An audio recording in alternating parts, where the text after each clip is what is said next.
Welcome to my class students. अभी हम question answer करते हैं चैप्टर 21 का। Now question, why did Helen love books? Helen को क्यों किताबों से इतना प्यार था? Helen loved books not only because they gave her pleasure but also because through them she received knowledge of the world around हर।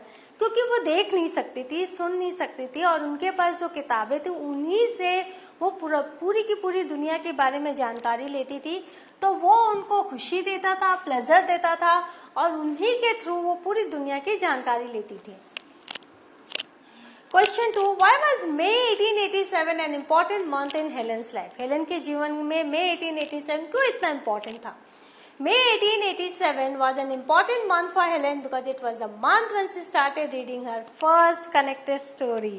तो उन्होंने अपना पहला जो स्टोरी, कनेक्टेड स्टोरी, पूरी की पूरी स्टोरी जो उन्होंने पढ़ी थी वो May 1887 में पढ़ी थी। Why did she not read too many books in the beginning? तो पहले वो क्यों नहीं इतना पहले क्यों नहीं उन्होंने इतनी किताबें पढ़ी? आपको पता, जब 7 साल की थी तब से उन्होंने स्टोरीज पढ़ना स्टार्ट किया था। Helen could not read too many books in the beginning because there were very few books in raised print for beginners. क्योंकि beginners के लिए raised printed जो books थी वो बहुत कम थी, इसीलिए हेलेन जो है पढ़ नहीं पाई। Question 4, why did Helen like reading to herself more than when Miss Sullivan read to her? तो हेलेन को खुद से पढ़ना क्यों अच्छा लगता था जबकि मिस सलीवन वहां रहती थी उन पढ़ाने के लिए, रीड करने के लिए book?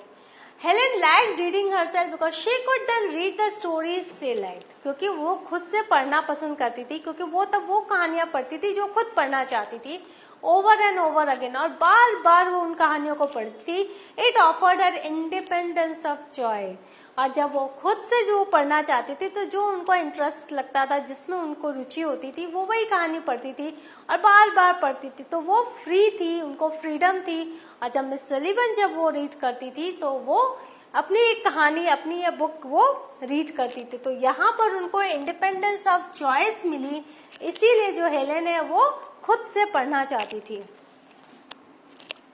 How did her first visit to the institution in Boston fuel her love for reading?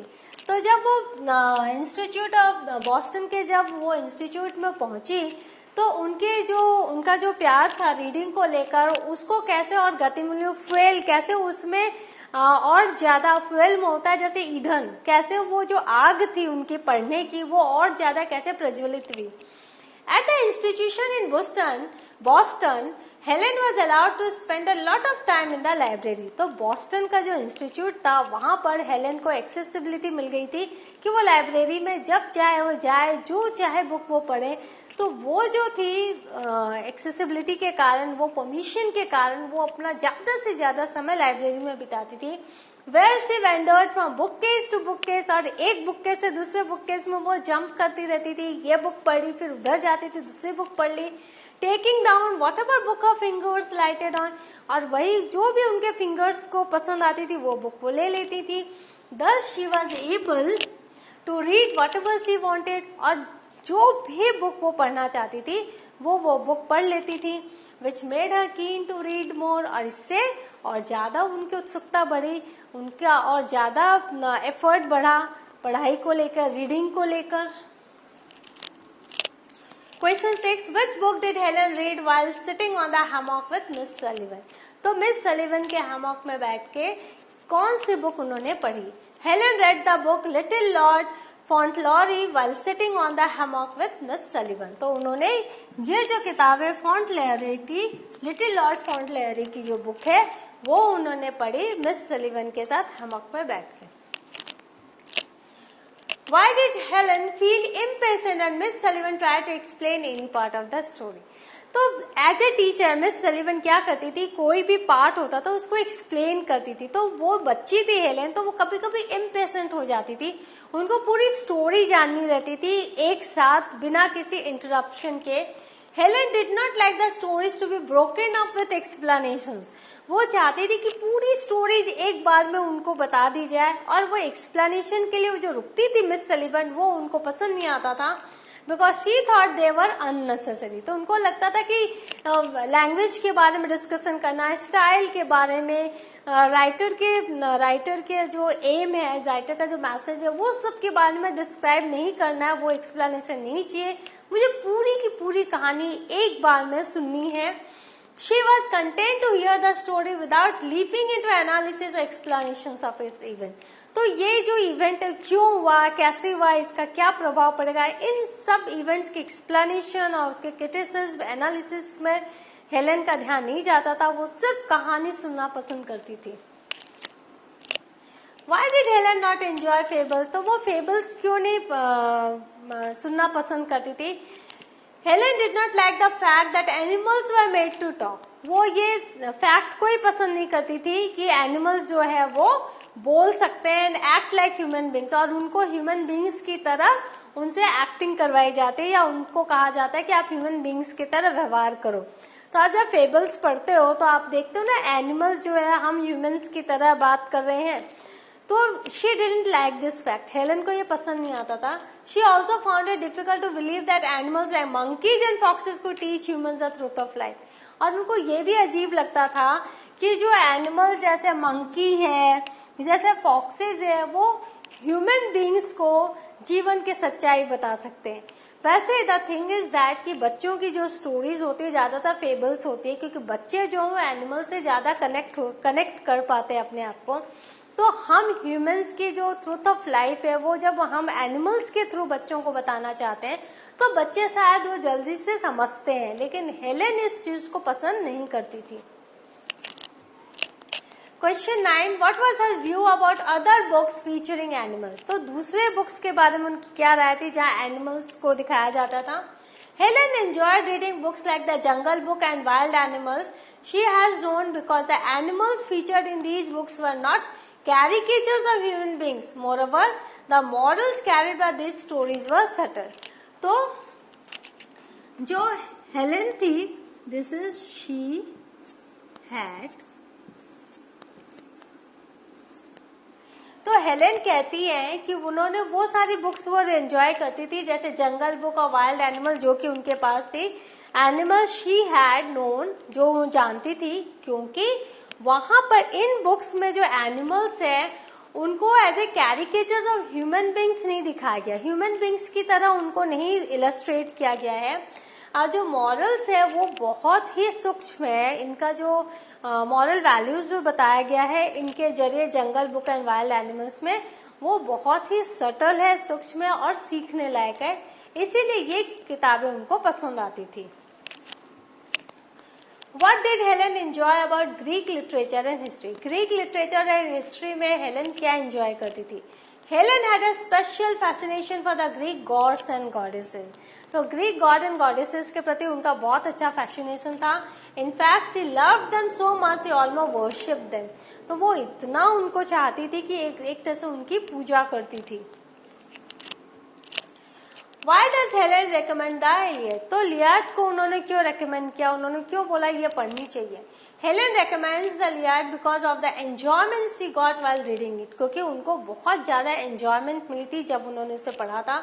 She felt her soul being uplifted above the narrow circumstances of her life. उनको ऐसा लगा उस किताब को पढ़कर कि उनका जो सोल है, उनकी जो अंतरात्मा है, वो उससे एक ऊंचाई को छुआ है, और जो उनके जो नैरो सर्कमस्टांसेस है, जो वो देख नहीं पाती, सुन नहीं पाते, उन सब सर्कमस्टांसेस जो है उनके पास, नैरो सर्कमस्टांसेस, उसके अलावा भी जो उनका सोल है वो अपलिफ्ट हुआ है। And it made a forget the physical limitations of a world. और उनकी दुनिया में जो लिमिटेशंस थी, न देख पाने की, न सुन पाने की, उस लिमिटेशंस को भी उसने क्या किया है, भूलने में मदद की है। इसीलिए वो रेकमेंड करती थी इस बुक को पढ़ने। What was Helen's view about the Bible? Bible के प्रति हेलेन की क्या व्यू थी? At first Helen did not find Bible interesting. पहले हेलेन को बाइबल इंटरेस्टिंग नहीं लगती थी, but as she continued to read it, she found it very uplifting and inspiring. लेकिन धीरे धीरे जब उन्होंने इसको पढ़ना स्टार्ट किया तो बहुत इनको इंस्पायरिंग लगा और इनके अंतरात्मा को एक ऊंचाई देने में बहुत काम आया। However, she found some parts in it objectionable. लेकिन कोई पार्ट बाइबल का ऐसा था जिसमें इनको थोड़ा ऑब्जेक्शंस था, तो वो कुछ एक पार्ट था जो ऑब्जेक्शनल इनको लगता था। What were Helen's views on Shakespeare? Shakespeare के बारे में हेलेन का क्या व्यू था? Helen loved reading Shakespeare's plays from childhood. तो चाइल्डहुड से ही उनको शेक्सपियर के प्लेस पढ़ना पसंद था। Of all his plays, she was impressed by Macbeth the most. सभी प्लेस में मैकबेथ उनको सबसे अच्छा लगता था। She was also deeply impacted by characters like King Lear and Shylock. तो किंग लियर और शार्लॉक के कैरेक्टर से, चरित्र से वो बहुत ज्यादा प्रभावित हुई थी। What did Helen think of anti-heroes like Shylock and Judas? तो एंटी-हीरो जो होते तो जो विलेन होते थे शार्लॉक एंड जुडास, हम विलेन नहीं बोलेंगे बट वो हीरो की तरह नहीं, एंटी-हीरो की तरह प्रेजेंट होते थे। तो उनके बारे में उनका क्या व्यू था? ये जो एंटी-हीरोज होते थे वो ग्रे कैरेक्टर्स होते थे, ना ब्लैक ना white. Helen felt sorry for anti-heroes as she felt that they could not be good even if they wished to. तो हेलन को बहुत दुख होता था वो एंटी हीरोज के बारे में सोच के कि वो अच्छा बनने का चाह कर भी वो अच्छा नहीं बन पाते थे, because no one seemed willing to help them, क्योंकि कोई उनकी मदद ही नहीं करता था अच्छा बनने के लिए, और give them a fair chance, और उनको नहीं कोई चांस देता था कि वो अच्छे बन सके। तो आपने शार्लॉक पढ़ा होगा, शार्लॉक में यही स्टोरी है, अभी मैं स्टोरीज में नहीं जाऊंगी। तो जब आप मर्चेंट ऑफ वेनिस पढ़ोगे तो उसमें शार्लॉक कैरेक्टर है, मर्चेंट ऑफ वेनिस आप जरूर पढ़ना, तो आपको पता चलेगा कि he didn't get even a fair chance कि वो अपने आप को सुधार सके, हालांकि वो बहुत हमारे दिलों पे राज करता है and he is an anti hero. Question 15, why did Helen call literature है यूटोपिया? उन्होंने लिटरेचर को हमने यूटोपिया क्यों कहा? यूटोपिया एक ऐसी जगह जहाँ सब कुछ बेस्ट है, कहीं कोई कमी नहीं है। In the world of literature, Helen felt the happiest as the books were her friends who spoke to her without any barriers or awkwardness. तो उन्होंने कहा कि जो लिटरेचर है, लिटरेचर की जो दुनिया है, वहां पर वो सबसे ज्यादा खुश रहती है। Helen felt the happiest as the books were her friends, क्योंकि उनके फ्रेंड्स कौन थे? बुक्स थे, जो उनसे बातें करते थे विदाउट एनी बैरियर्स, कोई भी रुकावट के बगैर, और ऑकवर्डनेस, और कोई भी झिझक के बगैर वो बुक्स उनसे बातें करते थे। In spite of a blindness and deafness she could interact with them through her fingers, और बिना किसी ब्लाइंडनेस और डेफनेस की परेशानियों के रहते हुए भी, बिना किसी झिझक के, वो अपने फिंगर टिप्स से उनसे बातें करती थी।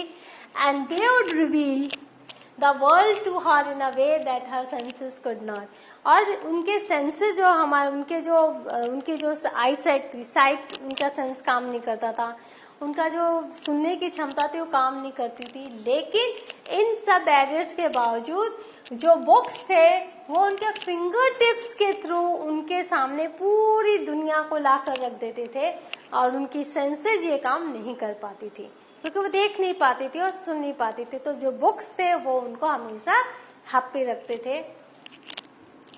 So what have we learned? We have learned the question answer of this chapter. Go through the chapter, go through the question answer. The next session I will be with the next chapter of the same story. Thank you.